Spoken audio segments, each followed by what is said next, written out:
Good morning, everyone. Thank the Lord for this wonderful day that He has given to us. Thank God for His grace and mercy. Let us now come to the Lord in prayer as we prepare our hearts to receive His word. Almighty God, we acknowledge Your presence in our midst, O Lord. You are sovereign, You are almighty, You are great. We are Your creation. I pray, O God, that we would learn to submit Your highest will. I pray, O Lord, as Your people, as we listen to Your word, grant us understanding, wisdom, and enable us, O God, to live out the truth that we're about to learn. Thank you, O Lord, because You're with us today. In Jesus' name I pray. Amen. Thank the Lord that we are now done in Hebrews, the book of Hebrews. And we will take a break for a while. And David gave me freedom to preach a text that I like. And I believe this is God's prompting also into my heart to preach this, because this is very suiting to our situation right now, especially election is fast approaching. So the text that I'll be sharing to you this morning is taken from Romans 13 verses 1 to 7. Let us read this passage. Let everyone be subject to governing authorities. For there is no authority except that which God has established. The authorities that exist have been established by God. Consequently, whoever rebels against the authority is rebelling against what God has instituted. And those who do so will bring judgment on themselves. For rulers hold no terror for those who do right, but for those who do wrong. Do you want to be free from fear of the one in authority? Then do what is right, and you will be commended. For the one in authority is God's servant for your good. But if you do wrong, be afraid. For rulers do not bear the sword for no reason. They are God's servants, agents of wrath to bring punishment on the wrongdoer. Therefore, it is necessary to be in subjection, not only because of wrath, but also for the sake of conscience. For because of this, you also pay taxes, for rulers are servants of God, devoting themselves to this very thing. Pay to all what is due to them. Tax to whom tax is due, custom to whom custom, respect to whom respect, honor to whom honor. As we have observed in our neighborhood, community, the presence of the politicians are now visiting our community. They are waving at us, promoting themselves that they are better servants, that you should vote to them. And I believe you have your own officials in your mind that you will vote this coming elections. Election is very important. But as a church, we must have a proper perspective first in terms of government. And we should have a proper perspective in how we should respond to their authorities. And that's why our topic this morning, church duties towards earthly authorities. Church duties towards earthly authorities. Now, church, when I talk about church, this is not about building. Church is God's people, those who believe in Christ, those who submit themselves to the Lordship of Christ, those who repented from their sins, those who acknowledge the Lordship of Christ in their lives. It's a church. We are a church right now. And as a church, we have duties to fulfill while we are here on earth. The Word of God says that we are salt and light of the world. And that is true. Even the way we respond to earthly authorities must be evident in our lives that we are really light and salt of the earth. Now, let me begin with this verse, Romans 12, verse 1 and 2, to set the context first. Now, Apostle Paul begins, therefore. Now, Romans 12 onwards, this is now a practical application of what Paul has taught in chapter 1 to 11. Paul established that men are sinful and God is holy, and there is judgment coming from those who are sinners. And man can only be justified in the eyes of God by the works of Christ alone. Christ's perfect obedience and Christ's sacrifice on the cross is the only way man must be forgiven, made righteous through faith in Christ. That is repeated by Paul in the book of Romans verses 1 to 11. Right now, in chapter 12, this is the application. Therefore, he urged now the Christians, those who follow Christ in their lives, and they are experiencing tremendous suffering, persecutions. These Christians in Rome, living in a government that is corrupt, a government that is immoral. But Paul begins with this truth. I urge you, brothers and sisters, by the mercies of God, to present your bodies as a living and holy sacrifice, acceptable to God, which is your spiritual service of worship. In order to serve God, we must first give our life to God as an offering. We have been redeemed by Christ. And this body that we are living is not ourselves anymore. We are slave to Christ. We are slave to righteousness. And we should offer this as a pleasing sacrifice. Do not be conformed to this world, but be transformed by the renewing of your mind, so that you may prove what the will of God is, which is good, acceptable, and perfect. Prior to our conversion, we have distorted view of God. We have a distorted view of government. We have distorted view of ourselves. But as we grow, as we learn the Word of God, as we fed ourselves by truth of God, our minds are slowly transformed. Because the Holy Spirit, our great teacher, will enable us to do so. And by then, you will know that the will of God is good, that the will of God is acceptable, that the will of God is perfect. And then, Paul now in Romans chapter 12, verse 3 onwards, Paul exhorted the believers to practice love, exercise giftings within the community of believers.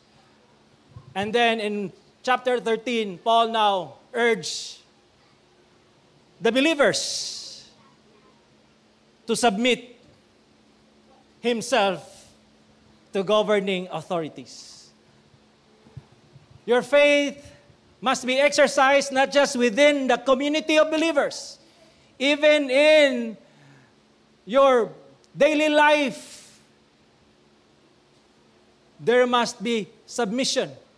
Christian life is a life of submission. First to God. We submit to God. Di ba? The Bible is clear over and over again that children submit to their parents. Employees submit to the employers. Every one of us, citizen in this country, must submit to governing authority. Everyone. This is not about your kanang status. You submit because the Word of God says you submit to the governing authorities. This is not sa imong mood, sa imong circumstances, but it is a choice daily to submit. And everyone, not just believers, everyone must submit to governing authorities. Now, in Titus 3:1, remind the believers to submit to rulers and authorities, to be obedient and ready for every good work. Now, this is what I'm doing. This is the job of the minister of the church, to remind all of us to submit to rulers and authorities. Magpailalom sa kalibutanong pagamhanan. Be obedient. Now, the question is why we must submit ourselves to governing authorities. Yes, in Christ we are free. We are free. We are no longer slaves to sin.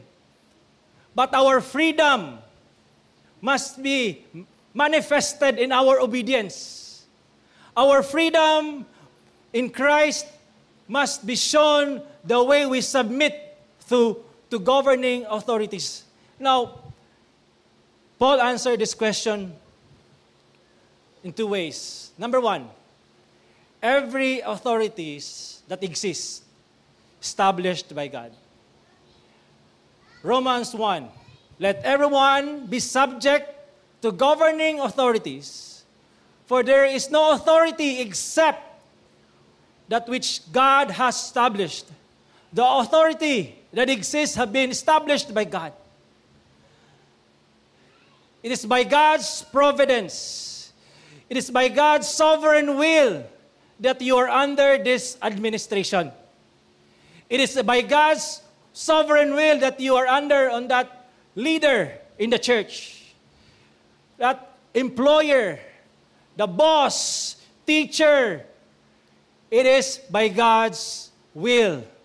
He established that to you and to me. Daniel chapter 2 verse 21. He changes the time and season, meaning God. He removes kings and established them. This administration will be, the term will be at the end na. And the election is coming. But whoever whom God will put up, administration, you should not complain. Although each one of us now have different officials in mind that would best lead this country. But God has already decided whom He will put on that position. Because the verse says, He will establish, yes, by His providence, He will use people. Regardless, God knows the leader He will put in this country. So, submit to the government because God is the one who established it. Jesus said to Pilate, you have no authority over me if it were not given to you from above. This is the reality of life. That every authority that we are under, remember, it was God who gave that authority to them. So therefore, submit.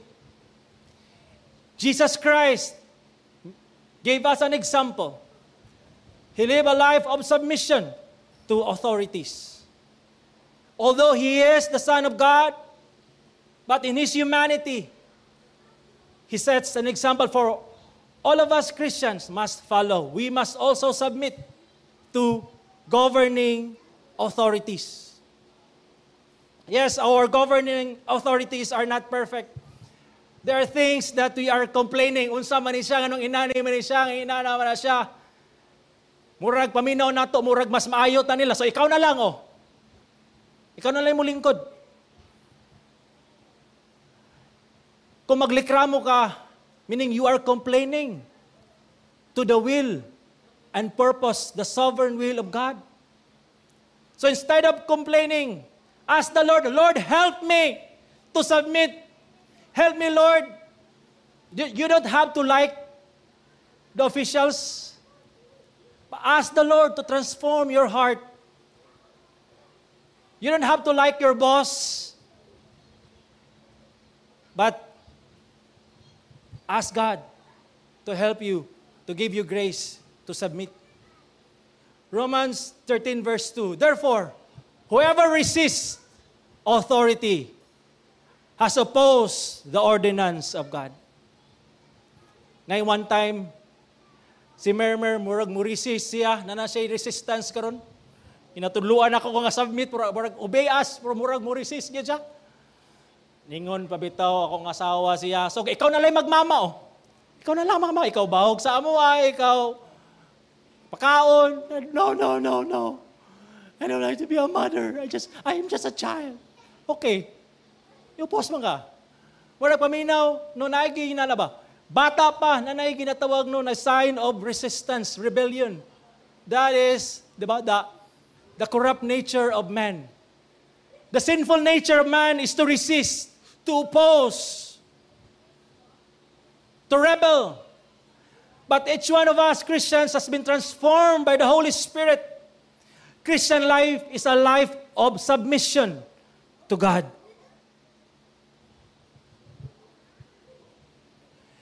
Because if you do not submit, if you oppose, if you resist, you are opposing what God has established, and there is consequence. You will receive condemnation.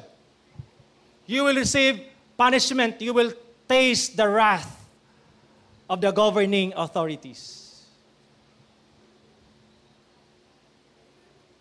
But there is restriction in our submission to authorities. Acts 5 verse 29, Peter and the apostles were commanded by the leaders of the Jewish leaders not to preach Christ anymore. But Peter said, we must obey God rather than man. Because God is the sovereign one. And every authority is under God. So our loyalty is first to God. If our government will tell us to disobey God, and therefore we do not submit, because God first. This is clearly modeled by Daniel. When Nebuchadnezzar, or the king of Babylon, commanded all to worship the statue, everyone bowed down. But Daniel and his friends did not. Why? Because they obey God rather than man. So when the government tells you to stop what you're doing, and you know that you're doing the will of God, do not obey the government. Because God is our King. But nevertheless, aside from that, submit to authorities. Now, every authorities that exists serves God. The verse clearly tells us, Romans 13:4, it is a servant of God to you for good. The mayors, congressmen, captains, although yes, most of them are not believers. They're not Christians. But since God has chosen them, they are God's servant. The policemen, military, they're God's servant. So Christians, yes, we are God's servant. We serve God. But even those people who are not believers of Christ, God called them that they are His servants. In what way they serve God? How does earthly government serve God? So, this is a brief lang na definition sa government. A government is responsible for creating and enforcing the rules of a society. Defense, foreign affairs, economy, public service. Creating and enforcing. So, government is a legal force that complies the citizen to submit to the Constitution. That's to submit to the law. They create a law and they enforce it. Those who defy, those who disobey, those who will not submit. Remember, God has given the government a sword, an authority to punish. So, we must obey. There is law enforcement. Yes, our government is not perfect. There are many things that we can criticize this government. But nevertheless, thank God for this government. Because even our justice system is functioning. The law enforcement is vibrant, doing well. Now, this is how the government serves God. Every government serves God by imposing civil righteousness. For rulers hold no terror for those who do right, but for those who do wrong. Do you want to be free from fear of the authority? Then do what is right, and you will be commended. So government is for the people. For the people who submit to authorities. For those who are law-abiding citizens, the government will protect you. The government will shield you from terror, from bad people. But if you defy, government will be against you. So if you are doing right, then there's nothing to fear. But if you're doing bad, then be afraid. Maybe may kayong kang wa man ko nasakpan. Okay pa man. Tago-tago lang. Walay aso nga makumkum matod pa. So, if there's anything wrong that we are doing and we are practicing, that you know that is against the Constitution, then stop it. Because you will taste the wrath of this government. And that wrath is also the wrath of God. Di ba? Ingon dari. Now, government, as we studied already, that it is established by God. It is God's will that He would establish government. Why? Because in Genesis chapter 6, verse 5, this is the condition of man. Then the Lord saw the wickedness of man was great upon the earth, that every inclination of thoughts of his heart was altogether evil all the time. So men are wicked. His thoughts and his heart is evil, not just sometime, but all the time. So man, according to the Word of God, is corrupted by sin in his thoughts, in his heart, in his whole being. So, therefore, God has provided a government to restrain evil. This is part of God's goodness to us, to restrain evil. Can you imagine if there is no government? Everybody is subject to none. Everyone was doing in his own eyes. Then everybody will be in trouble. Everything will crumble, and there's chaos everywhere. But thank God, because evil is restrained because of the government. So therefore, God has established a government to restrain evil. That's why in kanini John Murray, ingon siya, common grace is a very favor of whatever kind of degree, falling short of salvation, which this undeserving, sin-cursed world enjoys at the hand of God. Common grace involves God's restraint of sin, divine wrath, and evil. That's why you can do business. Why? Because there's a law that protects you. You're enjoying peace and order in your community. Praise God. Maybe na yung mga tao diya, galabay-labay sa yung balay, nagunahunag dautan, lami ni katkato, no? Na-remember niya, uy, naman day balaod. Basig, dili na lang niya dayon nun. Kaya naaday balaod.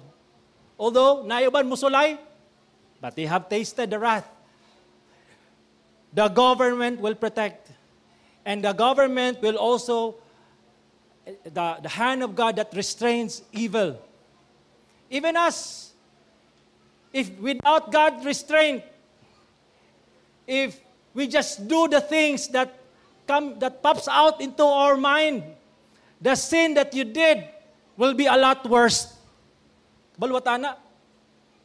But because of God's restraint, we did not do that very wicked thing because there is the restraining grace of God. God restrains evil, part of His goodness to us. Praise God for the government. Munang sample, no? God's, picture lang sa the restraining grace of God. Now, in 1 Timothy chapter 1, verse 9 to 10, realizing the fact that law is not made for a righteous person, but for those who are lawless, rebellious, ungodly sinners, for the unholy, the unworldly, for those who kill their fathers or mothers, for murderers, for sexually immoral, homosexuals, slave traders, liars, perjurers, and whatever else, kato mga ban pang sala nga wala na mention. Di ba? That's why na-law. I remember, katanaw ko sa TV, na yung mga Food Panda riders o mga Grab riders, gamugot ang mga naong. Kay daghan kayo nga walay puangod nga mga tao nga mag-order pataka lang. Grabing muraga shopping ang daghan kayo niya. Pakabot sa balay. Di na makita asam itong order ha.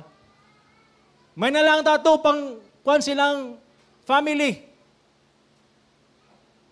And then, our government made a law. Karon, nga kung mag-order, ng dili, dayunon o saba, mga bugos nga order will be punished. And so, nanay restraint, dili na basta-basta. That's why, na-law, nag-establish sa Ginoo. So, praise God for this wonderful truth that we have learned, that God established a government for our good, for your good. Government has created by God for you so that you will be protected. So, matod pa, mahalin natin ang Pilipinas. Ha? Mura na yung country na to. Bisan kinsa man ang ibutang sa Ginoo diha, submit. Kay, nga naman, there is a government that will shield and protect us. Now, secondly, kani mo nagsakit-sakit siya. Every government serves God by imposing justice. It is a servant of God to you for good. But if you do what is evil, be afraid, for it does not bear the sword for nothing. It is a servant of God, an avenger, who brings wrath on anyone who practices evil.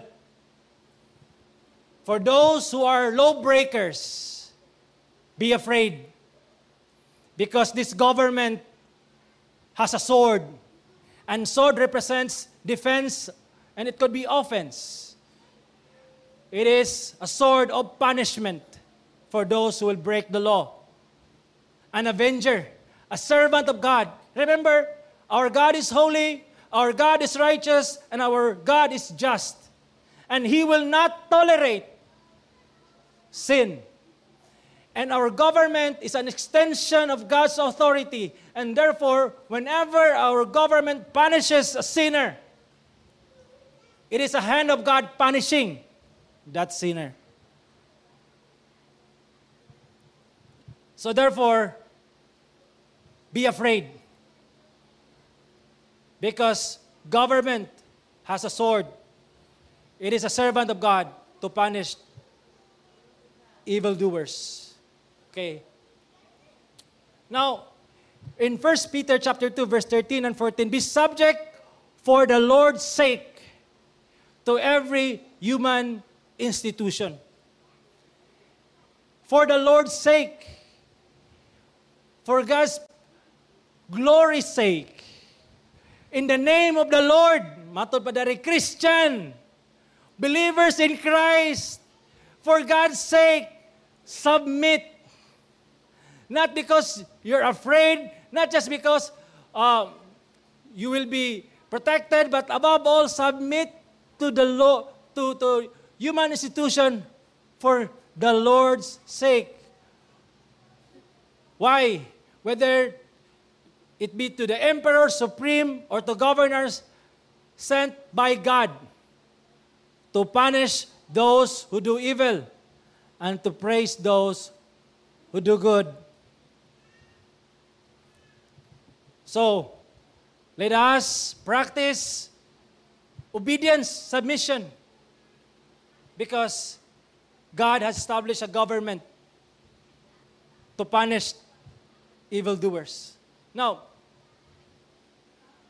what drives people to submit to governing authorities? Unsa may nagmotivate sa mga tao nga aron mag-submit sa governing authorities? Number one, fear of wrath. Sa verse 5, therefore, it is necessary to be in subjection, not only because of wrath. So, people submit to authorities, although they don't like it. Not because of other reason, but because they're afraid of punishment. They're afraid of going to jail. They're afraid of being handcuffed, being restrained by the government. They're afraid of punishment. And it's a good thing. You should be afraid of the government. Diba? Government has a sword. And therefore, we must be afraid because they have an authority to punish us if we do evil. Fear of wrath. So I believe, yes, kaning administration, dili man perfect, but somehow na po siya nabuhat nga maayo bayapod. Diba? Prior is grabe ang drugs, but sa diyang nana siya, palingkod na sa Ginoo, daghan ang mga drug addicts nga wala na lang ni dayon. Itong nagplano, wala na lang. Because gibutangan og ngipon ang balaod. Yes, daghan og mga sayop, yes, daghan og mga nabuhat nga atong ma-question, but nevertheless, wala may perfect nga government. Ang importante, nag-function ang balaod. And therefore, peace and order can be credited to God alone because the government is functioning. Fear of wrath, mahadlok. Karon, panguntanon ta mo, why are you obeying the government? Why are you submitting to the government? What's your reason? Hadlok? Hadlok masiradan? Hadlok madakpan? But as Christians, fear is not our primary motivation. Godly conscience should be our primary motivation why we submit to the government. Therefore, it is necessary to be in subjection, not only of wrath, but also for the sake of conscience. Diba? Ako sa una, prior, ako hilig mo kong motorcycle, nga, night time ko rin, na-expire na akong, anong ginatawag nga, papilis. Murag, magtago-tago gyapon ko. Murag okay ra, pero sa dihang nakita na ako, ang naigablo, niya na nakatatak LTO. Dili lang akong asawa ang makatibok sa akong puso. Maka-inlove po din ng LTO. Makapitik po din siya sa kasing-kasing testingin gali.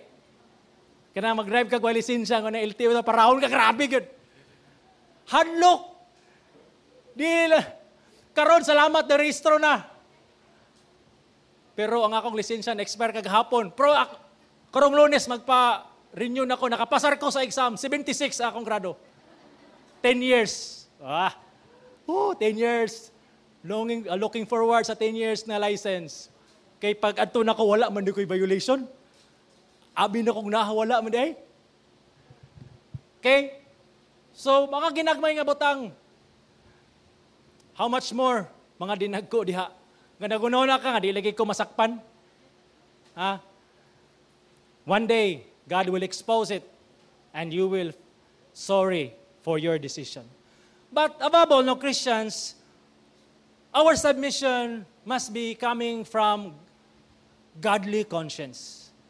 Okay? Unsa man ining conscience? The sense of consciousness of moral goodness or blameworthiness of one's own conduct, intentions, or character together with a feeling of obligation to do right or be good. Na one time usa ka igsuon sa pagtuo, na dugay-dugay na ni, nagpaampo siya sa kuha kay bothered kay siya. Bothered kay siya, murag wa siya kahimutang sa iyang kugulingon, murag mugot kay siya nga grabe gid siya ka guilty ba. Sige pastor, pampu ako sa mga ako na iyang nag-share siya sa kuha nga ang iya ding problema mo ni. Nagpalit siya dito sa kugon o sa ka-item. Iyang na-discover day ang sukli sobra. Sobra ang sukli ba? Unya wala niya na uli. Nga tungod niya na, grabe siya kakabader. Yun, murag di siya kahimutang ang iyang conscience. Nagtuklod sa iuli ng sukli. I believe, yan itong gibuhat ang tarong.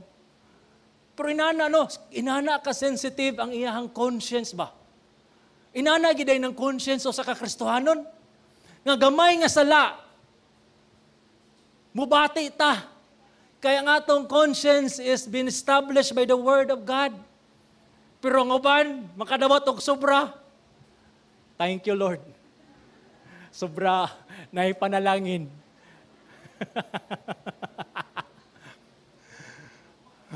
Sayop niya, sala kay danghag. Sa mga kaigsunan, kumusta man ang imong konsensya karon na konsensya? Laba ba kay konsensya? I believe kita mga Kristiyana gyud. Muna ingon dere, the goal of our instruction, si Paul, yung gikuman si Timothy, the goal of our instruction, Timothy, anong we preach ta sa word ni Lord, why we preach the whole truth and nothing but the truth, is pure love. Is love from pure heart, good conscience, and sincere faith. Muna dapat ang makita sa mga Kristohanon. Good conscience. That's why we keep on listening to the Word of God because the Word of God is like bairan sa atong conscience because sometimes, and even most of the time, our conscience will become dull. And when you hear the Word of God, your conscience will be sharpened again and become sensitive of sin in our lives. And sincere faith, nga ang faith, dili, piki, tinuod, kaya nga mo submit, mo obey. Then, sa Ezekiel, I believe, Christian is a person that kanang kuan gid siya truly submits to the authority. A true Christian is the one who truly submits to authority. Why? Because his heart is transformed by God. Yes, na government, na restriction sa government nga to restrict evil. But imagine if a person have known Christ and his heart is been transformed by Christ, what will happen? Change life, transform life. Because the Holy Spirit has changed his heart. Nahimo siyang born again. Muna ingon sa pulong sa Ginoo, I will give you a new heart and put a new spirit within you. I will remove your heart of stone and give you a heart of flesh. And I will put my spirit within you and cause you to walk in my statutes and to carefully observe my ordinances. What a amazing grace. God sustains Christians to walk in His will, in His ordinances. So si Martin Luther, abot lang kailan man timon niya. Usa ka monk, okay? And he discovered the truth of God while he was, studying and the scripture. And then he noticed that there are practices in the Roman religion or Roman Catholic religion nga naay mga practices nga that is not according to the word of God. Usa sa mga practices sa Roman religion is ang Pope makapasaylog sala. Ikadua, pag-ampo sa patay nga patay malangit, paghatag abuloy aron patay malangit, di maka usa ba daghan. And then salvation by works, mixture of faith and works. And then gitawag si Martin Luther sa kanang kaso murag iyang ipadipinsa iyang kagalingon. And then, gitagaan siya chance to recant, to forsake, to change his view. Ningon din siya, muni ang iyang gingon, unless I am convicted by scriptures and plain reason, I do not accept that authority of popes and councils because they have contradicted each other. My conscience is captive to the Word of God. I cannot and will not recant anything. For to go against conscience is neither right nor safe. So help me God. If your conscience are held captive by the Word of God, kasi pag bali-balihon ka, you will do what is right. So kung mag-offer si Mua, kaniyo, mas maayo ni siya. Mas malesser ang imong bayronon, muni siya. Mingunin ka, I cannot accept because my conscience is captive by the Word of God. Kung ikaw sa kakristuhanon nga babae, nga nay mga provocation diha, ingunin ka, I cannot go with you because my conscience is captive by the Word of God. So ano ba? So imagine, each one of us, ang atong conscience is held captive by the Word of God. What a wonderful community.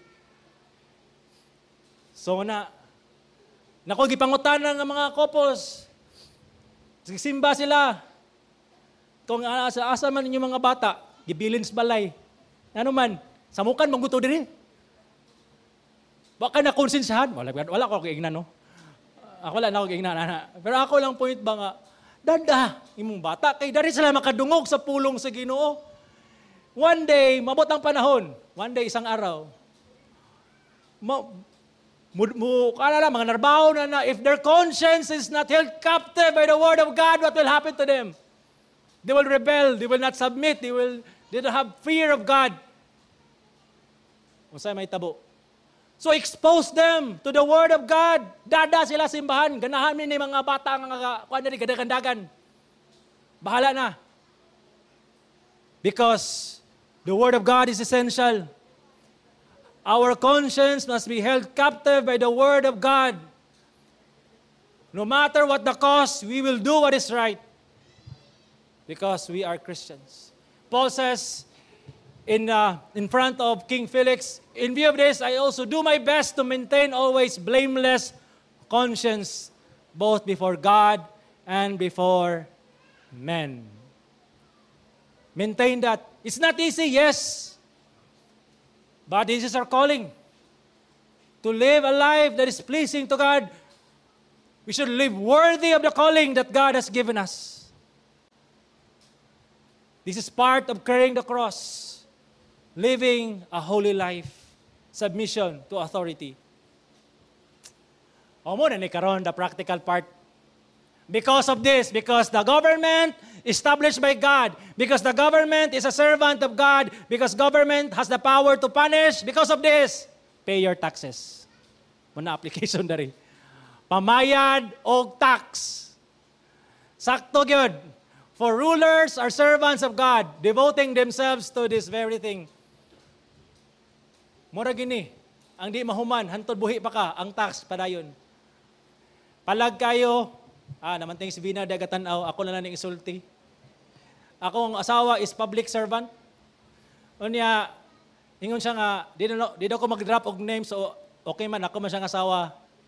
Pero ano lang, banga naman siya, madunggan bito nga mga tao nga, pura ba ito, na yung mga entitled nga, nagmayad, may tax. Pag-alagan mo, langay kayo. Pura ba, paminaw nila nga, tungod kay gabayad sila tax, gaswildo sila sa kanang public servants, murag, nag-demand niya ana din sabihin na, ako di ay, gabayad man po kong tax.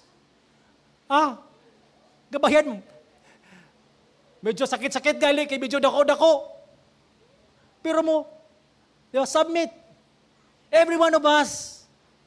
No? So, whether you are public employee, private, each one of us, na tayo obligasyon, pay taxes. Okay, muna ni practical pod. Number 1, pay all what is due. Muna ni. So the best employee should be a Christian. Nga naman, mubayad gayog sakto. Muswildo kayo siya sakto. Kay musabmitar man siya sa Ginoo o sa balaod sa panggoberno. Ang Christian mo ilami pautangon og kwarta. Nga naman, mo bayad og sakto. Di na paninglan. Mo bayad kung siya kano, makonsensyahan man siya. Luoy pod ang imong igsoon nga imong gutangan niya, di po ni, ay, makasabot, ito na, ako nigsoon, ay, pag ginana. Bayre siya. Kung mahimo, patuboy gamay. O saba, basta bayre. Okay. Pay. Pay. Kung malangay, hangyo. Hangyo, ang pwede, pero ay lapog, dugaya pod. Sa sunod tuig, ayaw pod, Pay to all what is due to them. Tax, revenue, respect, to whom respect. Kani siyang respect na ko'y story ani akong mama, tapos Manila. Nang hit siya ka ng si 130 bitaw, ng Iloprano. Nang in charge na ito niya, ni Dool siya, iyang gitawag, Sarge. Nang anaw ko mama, abi niya nga, ang tanan sundalo, Sergeant. Sarge. Tingala mo ba, lahi ba wala ko i-respond? Tingala siya ito, pag-ato dito sa pasakay na unta, dahan kay mga babag, dahan kay babag. Agay, katodeng tao nga in charge, nagmahay. Kay gidimot sa kong mama, major na ito. So ay sir ba? Sir dapat? Ayaw, sarge, kay gimong gidimot. Grabe yung hagong himong major nga gi-sarge, ni mo balik. Ayaw, pod. So ayaw, tawag ka, respect. Kung may, di ba, naiban sa tuwagali, boss na or whatever, basta, respect. Why problema? Respect to whom respect, honor to whom honor. This is a life of a Christian. Submit to governing authorities. Honor. Election is coming, regardless kung kinsay ibutang sa Ginoo diya, submit to governing authorities. Because it is the will of God. God has established that. Even sa mga bossing ni mo diya, teachers, sundalo, RTA, kung parahon ka, hunong lang po, disugdagan. Because they are God's established authority in your life. Be an example. Live a life that truly honors God. A life of submission. Our submission to God's authority must manifest in our subjection to earthly authority. Let us pray. Thank you, Lord, for this truth that you have given to us. Thank you so much because you have given us this wisdom. That's as a church, O God, we have duties for this government. And Lord, I pray that as Christians, our light will shine through our submission, because first and foremost, we submit unto you. Help us, Lord. In Jesus' name I pray. Amen.